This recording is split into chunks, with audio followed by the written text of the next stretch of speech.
Kong is a busy city, therefore the government is building a lot of buildings per year. Some people are arguing that Hong Kong is losing its historical identity. Also, their charms are being taken away as Hong Kong modernizes faster and faster as years pass by. This is the Flagstaff House. The Flagstaff House is located in Hong Kong's Central District, 10 Cotton Tree Drive.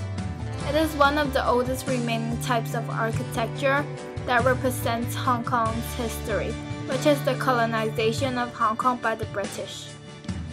In central 10 Cotton Tree Drive, where the headquarters house, later called Flagstaff House, now stands, used to stand a building called the Murray House. In 1943, there was a malaria outbreak in Hong Kong and barracks and commander were in a critical and urgent task.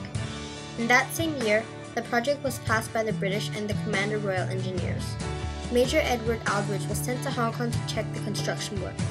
He was told that it was his responsibility to build barracks for his soldiers.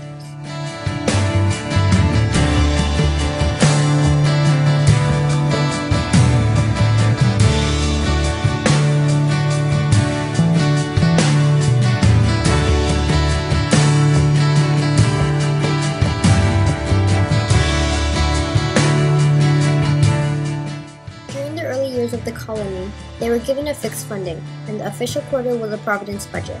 The contractor had to take on the cost of transportation, building materials, and scaffoldings. There were penalties if there were ever work delays. The materials they had to use were stone, bricks, timber, glass, etc.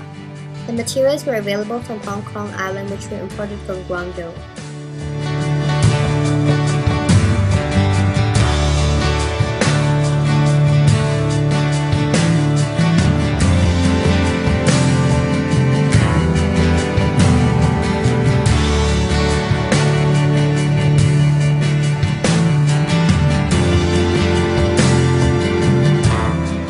Murray House's place, 12 May 1846, Headquarters House was built in that open land.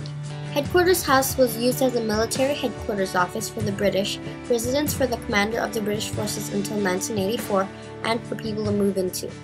The first people who lived in Headquarters House was Major General Daguerre and his family. The Flagstaff House cost £7,845 sterling to build.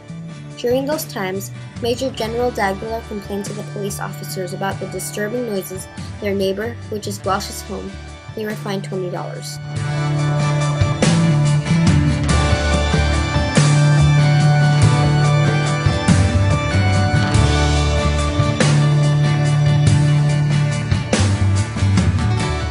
the Second World War, many modifications to the Flagstaff House remained.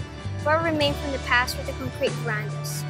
Iron columns were added under the verandas in 1860. Timber verandas were replaced with the iron counterparts. Also, bathrooms were constructed better. In the Second World War, the roofs of the Flagstaff House were damaged when bombs landed on them. They needed to be rebuilt. Also, 2 staircases from the 2 ends of the corridor were moved next to the main entrance.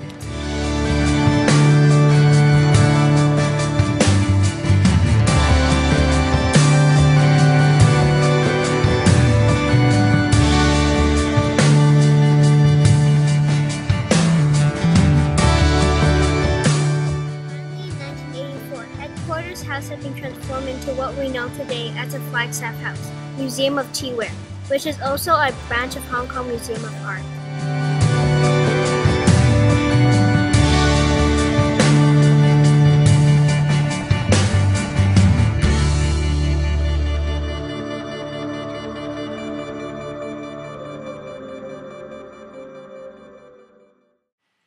The process of making black tea is to first lay the tea leaves out so that the air can pass through and dry the leaves completely. This process takes about 12 to 17 hours, and when the leaves finally dry, they curl up. Then you have to do the process of rolling. You have to put the leaves into a machine, and that makes the tea leaves twist and break up.